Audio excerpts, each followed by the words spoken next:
Hi hello കൂട്ടുകാരെ, എല്ലാവരും സുഖമായിട്ടിരിക്കുന്നു വിശ്വസിക്കുന്നു. അപ്പോൾ ദാ നമ്മൾ കടയിലൊക്കെ പോയപ്പോഴത്തേനും ഇത് കണ്ടോ, നമ്മൾ ചീര വാങ്ങിച്ചിട്ടോ. ചീര പക്ഷേ വാടിപ്പോയായിരുന്നേ.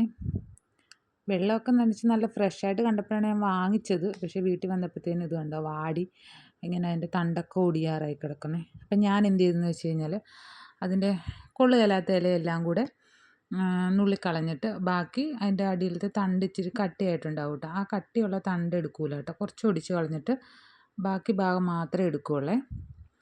അപ്പോൾ അതെല്ലാം കൂടെ ഒന്ന് കഴുകി വൃത്തിയാക്കിയിട്ട് നമ്മളിനി അരിഞ്ഞ് അതൊന്ന് തോരൻ വെക്കാൻ പോവുകയാണ് കേട്ടോ. ഞങ്ങൾ തോരൻ വെക്കുന്നത് തേങ്ങയൊക്കെ ഇട്ട് ആണ് തോരൻ വെക്കുന്നത്.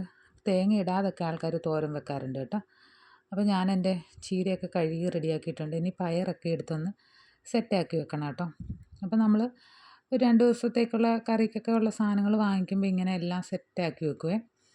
അപ്പോൾ നമ്മൾ ചീര ഇത് സെറ്റാക്കുന്നുണ്ട്, അരിഞ്ഞ് റെഡിയാക്കുന്നുണ്ട്. നിങ്ങളിങ്ങനെയാണോ ചീരയൊക്കെ അരിയുന്നത്? ചില ആളുകൾ വലിയ വെറുതെ ഇങ്ങനെ മുറിച്ചിടാറുണ്ട്. എങ്ങനെ ഇട്ടെന്ന് പറഞ്ഞാലും ചീര വളരെ ഹെൽത്തിയാണ്. അപ്പോൾ നമ്മൾ ഇത് എങ്ങനെയെങ്കിലും നമ്മളൊന്ന് ചെറുതായിട്ടൊന്ന് ചൂടാക്കി ഒന്ന് ജസ്റ്റ് ഒന്ന് വരട്ടിയിട്ട് കഴിച്ചെന്ന് പറഞ്ഞാലും നല്ല ടേസ്റ്റാണ്, അടിപൊളിയാണ് കേട്ടോ. വളരെ ഗുണങ്ങളുള്ള ഒരു ഔഷധമാണ്. നമുക്ക് പ്രത്യേകിച്ച് പറഞ്ഞു തരേണ്ട ഒരു കാര്യവുമില്ല. പിന്നെ നമുക്കിനിയൊരു ബിരിയാണി കൂടെ സെറ്റാക്കണം. അപ്പം ഞാനിന്ന് ചീരയാണ് ആദ്യം വെക്കുന്നത്. അപ്പോൾ എൻ്റെ റെസിപ്പി ഞാൻ നിങ്ങളുമായിട്ടൊന്ന് ഷെയർ ചെയ്യുന്നതാണ്. വീഡിയോ ഇഷ്ടപ്പെട്ട് കഴിഞ്ഞാൽ നിങ്ങൾ നമ്മുടെ ചാനലൊക്കെ ഒന്ന് സപ്പോർട്ട് ചെയ്ത് സബ്സ്ക്രൈബ് ചെയ്ത് നിങ്ങളുടെ അഭിപ്രായങ്ങളൊക്കെ അറിയിച്ച് അപ്പം നമുക്കൊരു ഫാമിലി ആയിട്ട് പോകാമല്ലോ. അപ്പോൾ ഇതാ എൻ്റെ റെസിപ്പി ഞാൻ നിങ്ങളോട് കൂടി ഷെയർ ചെയ്യുകയാണേ. അപ്പോൾ ഇതാ ഞാൻ അതിനകത്തേക്ക് സവാള, അതുപോലെ തന്നെ ചെറിയ ഉള്ളി, ഉള്ളി എന്ന് പറയാൻ പറ്റത്തില്ല, ചെറിയ സവാളയാണ് കേട്ടോ. അപ്പോൾ ചെറിയ സവാള അരിഞ്ഞ് ജസ്റ്റ് വഴറ്റി അതിൻ്റെ കൂടെ തന്നെ പച്ചമുളക് ഞങ്ങളിവിടെ വാങ്ങിക്കുന്നത് എരിവുള്ള ഉണ്ടമുളക് നമുക്ക് മാർക്കറ്റിൽ നിന്ന് വാങ്ങിക്കാൻ കിട്ടൂലേ, അങ്ങനത്തെ മുളകാണ് ഉപയോഗിക്കുന്നത് കേട്ടോ. അതാകുമ്പം നല്ല എരിവുണ്ടാവും. അപ്പോൾ ആ എരിവ് എന്തായാലും എല്ലാവർക്കും ഇഷ്ടമാണ്. അതുകൊണ്ടിട്ട് അങ്ങനത്തെ മുളക് മാത്രമേ വാങ്ങിക്കുകയുള്ളൂ കേട്ടോ. പക്ഷെ കുറച്ച് വില കൂടുതലാണ് ആ മുളകിന്. വില നോക്കിയിട്ടല്ലേ വാങ്ങിക്കുന്നത്, പക്ഷെ നല്ല ടേസ്റ്റാണ് കേട്ടോ. കറിക്കൊക്കെ നല്ല ടേസ്റ്റ് കിട്ടും ആ മുളകിട്ട് കറി വെച്ച് കഴിഞ്ഞാൽ. നോർമലി കിട്ടുന്ന പച്ചമുളക് ഉപയോഗിക്കൂല എന്നല്ല, അങ്ങനെ വാങ്ങിക്കാറില്ല, അതുകൊണ്ടിട്ടാണ് കേട്ടോ. അപ്പം നമ്മൾ കടുക് പൊട്ടിച്ച് അതിനകത്തേക്ക് സവാളയൊക്കെ ഇട്ട് വഴറ്റി, സവാളയും പച്ചമുളകും കറിവേപ്പിലയും കൂടി ഇട്ട് വഴറ്റിയിട്ടുണ്ട്. അതിന് ശേഷം ജസ്റ്റ് ഒന്ന് വെള്ളം തളിച്ചിട്ടാണ് ഞാൻ ചീര ഒന്ന് അടുപ്പിലേക്ക് ഒന്ന് ആവി കയറ്റാനായിട്ട് വെക്കുന്നത്. ഒരു 5 മിനിറ്റ് പോലും എടുത്തില്ല കേട്ടോ. അതൊന്ന് ആവി കയറിയപ്പോൾ തന്നെ ജസ്റ്റ് ഒന്ന് ഇളക്കി കൊടുക്കുക. പിന്നെ ആവശ്യത്തിന് ഉപ്പൊക്കെ ഇട്ട് കൊടുത്തിട്ടുണ്ടായിരുന്നേ. ഇനി നമ്മൾ ഇതിനകത്തേക്ക് കുറച്ച് മഞ്ഞൾപ്പൊടി ഇടും കേട്ടോ. മഞ്ഞൾപ്പൊടി എന്ന് വെച്ച് കഴിഞ്ഞാൽ ഇതിനകത്ത് എന്തെങ്കിലും വിഷമൊക്കെ ഉണ്ടെങ്കിൽ പൊയ്ക്കോട്ടെ എന്ന് വിചാരിച്ചിട്ടാണ് മഞ്ഞൾപ്പൊടി ഇട്ട് കൊടുക്കുന്നത്. സാധാരണ അത് കഴുകുമ്പം തന്നെ ആളുകൾ മഞ്ഞൾപ്പൊടിയൊക്കെ ഇട്ട് കഴുകാറുണ്ട്. ഇപ്പം നമുക്ക് അങ്ങനത്തെ ആവശ്യമില്ല. എന്തായാലും ഇത്തിരി മഞ്ഞൾപ്പൊടി വേണം, കാരണം അല്ലെങ്കിൽ അതിങ്ങനെ വെളുത്തിരിക്കും. അങ്ങനെ വെളുത്തിരിക്കുന്ന ഇഷ്ടമല്ല കേട്ടോ. അതുകൊണ്ടാണ് ഇങ്ങനെ കറി വെക്കുന്നത്. പിന്നെ നമ്മൾ ഇതിനകത്തേക്ക് കുറച്ച് തേങ്ങ പീരയും കൂടെ ഇട്ട് കൊടുക്കുന്നുണ്ട്. എന്നിട്ടൊന്ന് ഇളക്കി ഒരു 2 മിനിറ്റും കൂടെ ഒന്ന് അടച്ച് വെച്ച് ഒന്ന് വേവിക്കണം കേട്ടോ. അതായത് ആ തേങ്ങ ഒന്ന് വെന്ത് വരണം, അതിന് വേണ്ടിയിട്ട് മാത്രം. കാരണം നമ്മൾ ആദ്യമേ തന്നെ ജസ്റ്റ് ഒന്ന് കുറച്ച് വെള്ളം ഒഴിച്ചിട്ടാണ് അതൊന്ന് അടച്ച് വെച്ചിരുന്നത്. അപ്പോൾ അതിൻ്റെ വെള്ളമൊക്കെ ഒന്ന് വറ്റി വരും കേട്ടോ. പിന്നെ നമ്മളിത് അടച്ച് വെക്കുമ്പോൾ കുറച്ച് വെള്ളം എന്തായാലും ആ പാത്രത്തിൽ നീരാവിയായിട്ടുണ്ടാവും. അതും കൂടി ജസ്റ്റ് ഒന്ന് വരണ്ട് വരുന്ന സമയത്തേക്ക് നമുക്കിത് അടുപ്പിൽ നിന്ന് വാങ്ങാവുന്നതാണ്. അപ്പോൾ ഇങ്ങനെയാണോ നിങ്ങൾ ചീര കറി വെക്കുന്നതെന്ന് ഒന്ന് മെൻഷൻ ചെയ്തേക്കണേ. അപ്പം നമ്മളുടെ യൂട്യൂബ് ഫാമിലിയിലെ ഒരുപാട് റെസിപ്പീസ് ചീരയുടെ ആയിട്ടും അതുപോലെ തന്നെ എന്ത് വെറൈറ്റി നോക്കിയെന്ന് പറഞ്ഞാലും നമുക്ക് റെസിപ്പീസ് ഇഷ്ടം പോലെ കിട്ടുന്നുണ്ട്. അപ്പോൾ എല്ലാവരും വീഡിയോസൊക്കെ കണ്ട് പുതിയ പുതിയ പരീക്ഷണങ്ങൾ, അതായത് പുതിയ കിച്ചണിലേക്ക് പുതിയ കാര്യങ്ങൾ ചെയ്യണം കേട്ടോ. അപ്പം നമ്മുടെ ചീരത്തോരൻ ഇവിടെ സെറ്റായിട്ടുണ്ട്. അപ്പോൾ ഇനി നമുക്ക് ചീര കഴിച്ചിട്ട് വരാം. ചീര കഴിച്ചിട്ട് വന്നിട്ട് ബാക്കി പരിപാടിയിലേക്ക് പോകാം കേട്ടോ. അപ്പം നമ്മുടെ ചീര സെറ്റാക്കി വാങ്ങി വെച്ചതിന് ശേഷമാണ് നമ്മളിനി ബിരിയാണിക്കുള്ള തയ്യാറെടുപ്പുകൾ നടത്താൻ പോകുന്നത്.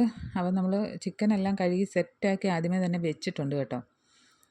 കാരണം വെച്ച് കഴിഞ്ഞാൽ ചീരയും ബിരിയാണിയും എന്നല്ല. അപ്പോൾ നമുക്കിനി ബിരിയാണി പ്രിപ്പറേഷനിലേക്ക് പോകാം. അപ്പോൾ ഞാനിവിടെ 1 കിലോ അരിയാണ് എടുത്തിരിക്കുന്നത്. അപ്പോൾ 1 കിലോ ചെറിയ അരിയില്ലേ, അതായത് ബസുമതി റൈസ് എന്ന് പറയുമ്പോൾ നീളമുള്ളതായിരിക്കും, ജീര റൈസ്. ഇതിന് ജീര റൈസ് എന്ന് പറയും കേട്ടോ. അപ്പോൾ അതാണ് എടുത്തേക്കുന്നത്. എനിക്ക് ആ ജീര റൈസാണ് നല്ല ടേസ്റ്റായിട്ട് തോന്നിയിട്ടുള്ളത്. ഞാൻ ബിരിയാണി വെച്ചതിലൊക്കെ എപ്പോഴും എനിക്ക് ഇഷ്ടപ്പെട്ടത് ഈ ജീര റൈസ് തന്നെയാണ്. അതുകൊണ്ടാണ് ഞാൻ ജീര റൈസ് ഉപയോഗിക്കുന്നത്. നമ്മൾ ആദ്യമേ ഒരു 2 ട്രിപ്പ് വെള്ളത്തിൽ നമ്മളിതുപോലെ കഴുകി നല്ലോണം തിരുമ്മി കഴുകും കേട്ടോ. തിരുമ്മി കഴുകുമ്പോൾ ചില ആളുകൾ പറയും ഇതിങ്ങനെ ഉടഞ്ഞു പോകുന്നു. അങ്ങനെ ഉടഞ്ഞൊന്നും പോകാറില്ല, നല്ല പോലെ കിട്ടാറുണ്ട്. അപ്പോൾ ആദ്യമേ തന്നെ നമ്മളിതൊന്ന് കഴുകി സെറ്റാക്കി വെക്കുന്നുണ്ട്. സെറ്റാക്കിയിട്ട് നമ്മൾ വെള്ളം ഒഴിച്ചിട്ട് നമ്മളൊരു അരമണിക്കൂർ, അതായത് ബാക്കി പരിപാടിയൊക്കെ ചെയ്ത് വരുമ്പോഴത്തേനും നമ്മുടെ അരി ഇവിടെ റെഡി ആയിട്ടുണ്ടാകും. പിന്നെ നമുക്കിനി ഇത് വേണമെങ്കിൽ വാർത്ത്, അതായത് ഡ്രൈൻ ചെയ്യാനായിട്ട് നമുക്ക് വെക്കാവേ. അപ്പം ഞാൻ അങ്ങനെ വെച്ചിട്ടില്ല. ഞാൻ നല്ലോണം കഴുകിയിട്ട് നല്ല വൃത്തിയിൽ 2-3 തവണ കഴുകിയിട്ട് നമ്മൾ വെള്ളം ഒഴിച്ചിട്ട് നമ്മൾ മാറ്റി വെക്കുവാണേ. അപ്പോൾ മാറ്റി വെക്കുമ്പോഴത്തേന് ആ സമയം കൊണ്ട് നമുക്ക് മറ്റ് പരിപാടികൾ ചെയ്യാനുണ്ട്. അതുകൊണ്ടാണ് ഇത് നമ്മൾ ആദ്യമേ സെറ്റാക്കി വെക്കുന്നത്. വളരെ എളുപ്പമാണ് കേട്ടോ. നമുക്ക് ഈ ചിക്കൻ ബിരിയാണി ഉണ്ടാക്കുക എന്ന് പറയുന്നത് ഞാൻ വലിയൊരു പണിയായിട്ടാണ് നേരത്തെ കണ്ടിരുന്നത്. അപ്പോൾ ഇപ്പോൾ എനിക്കത് ഭയങ്കര ഈസി ആയിട്ട് ചെയ്യാൻ പറ്റുന്നുണ്ട്. നമ്മളെപ്പോഴും എന്താ പറയുക, കുറേ കാര്യങ്ങൾ ചെയ്തു വരുമ്പോഴാണല്ലോ നമുക്ക് അതിനോട് താല്പര്യത്തോടു കൂടി നമ്മളത് ചെയ്യണം. എന്നാൽ മാത്രമല്ലേ നമുക്കത് ഈസി ആയിട്ട് തോന്നുള്ളൂ. അപ്പം ഞാനിവിടെ ബിരിയാണി സെറ്റാക്കാനായിട്ട് കുറച്ച് മല്ലിയില അതുപോലെ തന്നെ പുതിനയില എടുത്തിട്ടുണ്ട്. പിന്നെ 4 മുളക് ഇട്ട് കൊടുക്കുന്നുണ്ട് കേട്ടോ. മുളകും അതുപോലെ തന്നെ ഒരു സവാള നെടുകെ മുറിച്ചതും ഇടുന്നുണ്ട്. പിന്നെ 2-3 അല്ലി വെളുത്തുള്ളിയും പിന്നെ കുറച്ച് ഇഞ്ചിയും കൂടി ഇട്ട് കൊടുക്കുന്നുണ്ട്. അപ്പോൾ ഇത്രയാണ് നമ്മൾ പേസ്റ്റായിട്ട് ആദ്യം അരച്ചെടുക്കാൻ പോകുന്നത്. അപ്പം നമ്മളിത് ഇങ്ങനെ കുറേ ആളുകൾ ചെയ്യുന്നത് കണ്ടിട്ടുണ്ട്. അപ്പോൾ അതുപോലെ ഞാനും ഒന്ന് ട്രൈ ചെയ്ത് നോക്കിയതാണ്. പക്ഷേ വളരെ ടേസ്റ്റാണ് കേട്ടോ. ഞാൻ ഇപ്പോൾ വെച്ചെന്ന് പറഞ്ഞാൽ ഇതുപോലെ ചെയ്ത് കഴിഞ്ഞാൽ പെട്ടെന്ന് നമുക്ക് പണി കഴിയും കേട്ടോ. വളരെ സിമ്പിളാണ്. 1 മണിക്കൂർ കൊണ്ട് തന്നെ നമുക്ക് ബിരിയാണി സെറ്റാക്കി എടുക്കാം. അപ്പം നമ്മളിതാ മസാലയൊക്കെ അരച്ച് ഇതിനകത്തേക്ക് ഇട്ടിട്ടുണ്ട്. ഇതിൻ്റെ കൂടെ വേറെ മസാല ചേർക്കൂല എന്നല്ല, ചേർക്കും കേട്ടോ. അപ്പോൾ ഇത് നമ്മൾ ഓരോരുത്തരുടെ എരിവിനനുസരിച്ചിട്ട് വേണം നമ്മൾ മസാല തയ്യാറാക്കുമ്പോൾ മുളകൊക്കെ എടുക്കാനായിട്ടും അളവും എല്ലാം അതുപോലെ എടുക്കണം കേട്ടോ. പിന്നെ നമ്മൾ ആവശ്യത്തിനുള്ള ഉപ്പും കൂടെ ഇട്ട് കൊടുക്കുന്നുണ്ട്. ഉപ്പിട്ട് കൊടുത്തതിന് ശേഷമാണ് നമ്മളിതിനകത്തേക്ക് തൈരാണ് ഇടുന്നത്. തൈരിൻ്റെ പുളി അനുസരിച്ചിട്ട് തൈര് ഇട്ട് കൊടുക്കണം. ഇത് ഒത്തിരി പുളി കുറവായതുകൊണ്ടാണ് ഞാനൊരു 2.5 സ്പൂൺ ഇട്ടിട്ടുണ്ട്. പിന്നെ കുറച്ച് നാരങ്ങയുടെ നീരും കൂടെ ഒഴിച്ച് കൊടുക്കുന്നുണ്ട്. അതായത് ഒരു ഹാഫ് നാരങ്ങയുടെ നീരാണ് ഞാൻ ഒഴിച്ച് കൊടുത്തിരിക്കുന്നത്. അത്രേ വേണ്ടുന്നുള്ളൂ.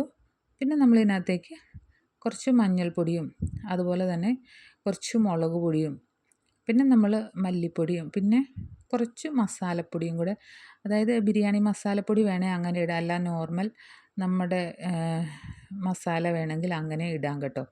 എന്നിട്ടിത് നല്ലോണം മാഗ്നേറ്റ് ചെയ്തിട്ട് നല്ലോണം ഇതിൽ തേച്ച് പിടിപ്പിച്ച് സെറ്റാക്കി നമ്മളിത് മാറ്റി വെക്കുവാണേ. അപ്പോൾ ഇത് മാറ്റി വെച്ചിട്ട് വേണം. അപ്പോൾ ആ സമയം കൊണ്ട് നമ്മൾ ചൂടുവെള്ളം നമ്മൾ അടുപ്പയിൽ തിളയ്ക്കാനായിട്ട് വെച്ചിട്ടുണ്ട്. അപ്പോൾ നമ്മൾ ഇനി ഇതിനകത്തേക്ക് ഈ സവാള എല്ലാം കൂടെ നല്ലോണം അരിഞ്ഞെടുക്കണം കേട്ടോ. ചെറിയ പീസാക്കി വേണമെങ്കിൽ നമുക്ക് അരിഞ്ഞെടുക്കാം.